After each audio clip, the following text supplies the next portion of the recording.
जानेवारीपासून लॉयड्स तर्फे जीडीपीएल क्रिकेट स्पर्धा महिला क्रिकेट संघांचा समावेश सर्व सामने जिल्हा प्रेक्षागार मैदानावर होणार।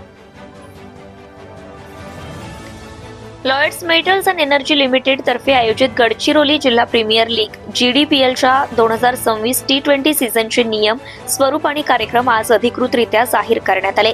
आगामी सीझनची सुरुवात 16 जानेवारी 2026 रोजी सुरू होणाऱ्या पात्रता फेऱ्यांपासून होणार असून स्पर्धा जिल्हा प्रेक्षागार मैदान, धानोरा रोड, गडचिरोली या ठिकाणी होणार आहे। जिल्ह्यातील उदयोन्मुख क्रिकेटपटूंना स्पर्धात्मक व्यासपीठ उपलब्ध करून देण्याचा हेतू संस्थेने व्यक्त केला आहे। 20 संघांची दमदार स्पर्धा, एकूण 20 संघ या स्पर्धेत सहभागी होणार आहेत। त्यामध्ये 12 तालुका संघ आणि 8 विभागीय संघ, लॉपर्ड्स, कलेक्टर्स 11, जिल्हाधिकारी कार्यालयाअंतर्गत सर्व विभाग, पोलीस, सीआरपीएफ, जिल्हा परिषद, कृषी विभागासह गोंडवाना विद्यापीठ, वड विभाग आणि मीडिया संघ यांचा समावेश आहे।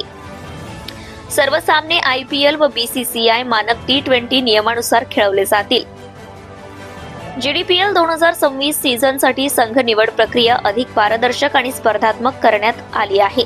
मागील सीझनमधील क्रमवारीनुसार 8 संघांना थेट पात्रता देण्यात आली आहे। उर्वरित संघांपैकी 12 संघांमध्ये सिंगल नॉक आउट स्वरूपात सामने खेळवण्यात येणार असून त्यातून 6 विजेते संघ मुख्य स्पर्धेसाठी पात्र ठरणार आहेत। याशिवाय स्पर्धेला अधिक संधिप्रधान स्वरूप देण्यासाठी अतिरिक्त 2 संघांची निवड लकी ड्रॉद्वारे करण्यात येईल। अशा प्रकारे एकूण 16 संघांची टीम यादी निश्चित होणार असून हे संघ 4 गटांमध्ये विभागले जातील। गटचरणानंतर स्पर्धेचे रोमांचक प्ले-ऑफ सामने आयोजित केले जातील। संघ आणि खेळाडूंनी संबंधित नियमांमध्ये यावर्षी काही महत्त्वाचे बदल करण्यात आले आहेत।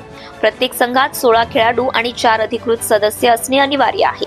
स्थानिक प्रतिभेमध्ये विविधता आणि दर्जा वाढावा यासाठी संघांना व्हीसीए नागपूर झोन पात्रतेचे 2 बाहेरील खेळाडू सामील करण्याची मुभा देण्यात आली आहे। सर्व खेळाडूंची नोंदणी व ओळखपत्र प्रक्रिया 10 डिसेंबर 2025 पर्यंत पूर्ण करणे आवश्यक आहे। या स्पर्धेच्या तांत्रिक नियमानुसार प्रत्येक सामन्यात 20 षटकांची मर्यादा असेल तर एका गोलंदाजाला कमाल षटके टाकण्याची परवानगी असेल। पहिली षटके पॉवर प्ले स्वरूपात खेळवली जातील। सामना बरोबरीत सुटल्यास सुपर ओव्हरद्वारे निकाल निश्चित केला जाईल। वेळेचे काटेकोर पालन सुनिश्चित करण्यासाठी 20 षटके 90 मिनिटांमध्ये पूर्ण करण्याची वेळ मर्यादा लागू करण्यात आली आहे। गुण प्रणालीमध्ये विजयासाठी 2 गुण, बरोबरी किया एनआर साठी गुण आणि सर पराभवासाठी गुण अशी तरतूद करण्यात आली आहे। तर जीडीपीएल 2026 सीझनसाठी ड्रेस कोड, अनुशासक, वाहतूक व भोजन नियमांचं पालन अनिवार्य करण्यात आलंय।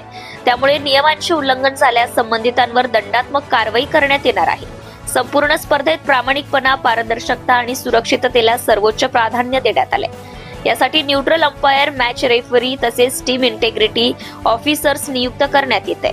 प्रत्येक मैदानावर खेळाडूंसाठी फर्स्ट एड सुविधा उपलब्ध असणार असून खेळाच्या शिस्तीचे पालन करण्याच्या दृष्टीने मैदानात मोबाईल फोन आणि कम्युनिकेशन डिव्हाइस वापरण्यास सक्त बंदी घालण्यात आली आहे। यावर्षीच्या जीडीपीएल मध्ये महिला क्रिकेटचा ऐतिहासिक समावेश करण्यात आलाय। पहिल्यांदाच महिलांसाठी स्वतंत्र स्पर्धा आयोजित होत असून 4 महिला संघ 2 नॉकआउट सामने आणि अप्रतिम फायनल सामन्यात आपली क्षमता सिद्ध करणार आहेत। जीडीपीएल 2026च्या सीझनमुळे गडचिरोलीतील क्रिकेटला नवी दिशा मिळणार असून अधिक मजबूत, शिस्तबद्ध आणि सर्वसमावेशक क्रिकेटिंग व्यासपीठ निर्माण होण्याची अपेक्षा व्यक्त करण्यात आली आहे। या उपक्रमामुळे स्थानिक खेळाडूंना अधिक संधी, उत्तम सुविधा आणि उच्च दर्जाच्या स्पर्धांचा अनुभव मिळणार असल्याचं आयोजकांनी सांगितलंय। Subscribe now and press the bell icon. Never miss an update.